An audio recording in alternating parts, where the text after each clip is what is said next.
Halo semua, di sini kita sudah bersama dengan Pak Dudi Muhammad Wildan, SPI MSI.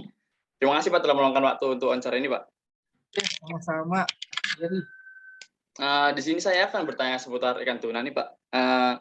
Kalau boleh tahu Pak, tuna itu hidup di kedalaman berapa meter ya Pak di laut Pak? mungkin saya akan jelaskan dulu. Jadi ikan tuna itu adalah ikan yang melakukan ruaya. Apa sih itu ruaya? Ruaya itu dia melakukan pergerakan yang jauh sekali. Mulai dari Australia, kemudian ke Indonesia, kemudian nanti ke Filipina, ke Jepang, bahkan ada yang sampai Meksiko. Tapi pada umumnya berhenti di Jepang. Nah, itu yang dilakukan ikan tuna selama siklus hidupnya. Kecilnya di Australia, gedenya di Indonesia, nanti bertelurnya di mana, itu di Jepang atau di yang lainnya. Kemudian di kedalaman berapa kan? Jadi tuna itu termasuk ikan pelagis besar. Nah, ikan pelagis besar itu namanya pelagis itu dia ada di atas permukaan air, jadi bukan di dasar permukaan air. Jadi masih ada di tidak terlalu dalam ininya habitatnya itu. Ya bisa ada di 10 atau 20 meter kedalamannya. Itu Gary. Lalu Pak, ciri-ciri fisik ikan tuna ini bagaimana Pak? Ikan tuna itu adalah ikan yang memiliki kemampuan renang yang sangat amat cepat karena tadi dia melakukan migrasi. Ya, migrasi itu ikan yang melakukan migrasi antar benua itu harus dilengkapi oleh ibaratnya tools atau bagian-bagian tubuh yang kuat. Jadi ikan ini pertama dari bentuknya saja memiliki bentuk seperti torpedo gitu, atau dia streamline, jadi air itu mudah melewati tubuhnya. Kemudian nanti di bagian ekornya itu akan dilengkapi dengan ekor kaudal dengan bentuk seperti cagak atau bentuknya itu seperti bulan sabit. Nah, tujuannya ini untuk mengkayuh dengan cepat, jadi nanti berenangnya pun bisa cepat. Kemudian nanti di bagian atasnya, dorsalnya namanya itu, akan dilengkapi beberapa dorsal. Ada dorsal depan, kemudian ada dorsal 1, atau kemudian dilengkapi juga dorsal 2.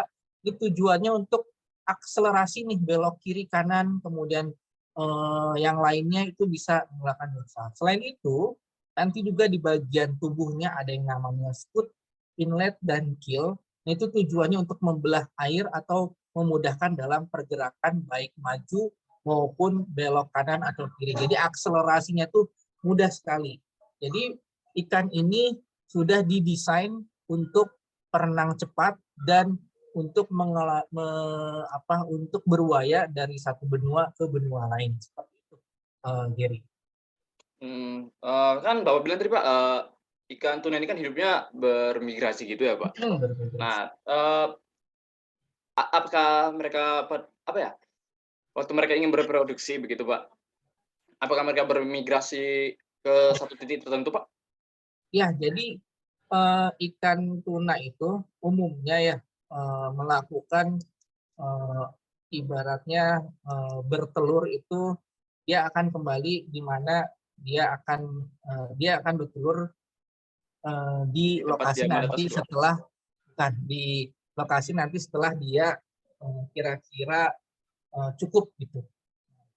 Jadi misalnya biasanya itu untuk juvenil, misalnya juvenil itu ukuran kecil ya. Ukuran kecilnya misalnya ada di Australia misalnya, Australia. Kemudian nanti besarnya itu nanti akan di Indonesia. Mengapa besarnya di Indonesia? Nanti karena di Indonesia itu kan kepulauan-kepulauan ya, banyak makanan. Nah, nanti setelah besar banyak makanan, siap untuk reproduksi, nanti reproduksinya tuh biasanya ada di bagian di Korea, kemudian di Jepang seperti itu. Jadi di apa namanya bagian sananya di bagian habitat yang sesuai ketika dia setelah besar kemudian sesuai dia akan memijat. Beda dengan ikan salmon maupun ikan sidat ya yang nantinya akan kembali kemudian akan meninggal akan mati kemudian bertelur dan lain-lain, bertelur kemudian mati seperti itu. Kalau ini masih bisa hidup setelah bertelur tuh, jadi bisa di mana saja asalkan sesuai dengan kondisi atau kebutuhannya seperti itu. Karena nanti masing-masing jenis tunanya pun berbeda lokasinya. Itu Giri. Terima kasih Pak.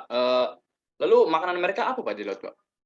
Makanannya ikan kecil biasanya, karena ikan ini tuh bergeraknya cepat sekali gitu. Jadi nanti dia akan memakan ikan-ikan kecil yang ada nanti di depannya sambil jalan sambil makan gitu. Jadi dia sambil dia berenang sambil cari-cari mangsa. Ikan-ikan kecil yang kurang lebih seukuran bukaan mulutnya 50%. Lalu Pak, kalau pada malam hari ya, apakah mereka berenang juga Pak, atau mereka istirahat juga Pak, seperti lumba-lumba gitu?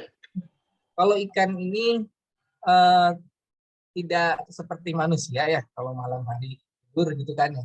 Jadi ikan ini terus berenang, hanya saja nanti ada yang namanya istirahat dalam artian bukan tidur, atau ini hanya mungkin nanti mengurangi kecepatannya atau apa, sehingga nantinya energinya tidak terlalu banyak atau saving, nanti setelah itu mulai aktif lagi seperti itu. Jadi untuk ikan tuna seperti itu.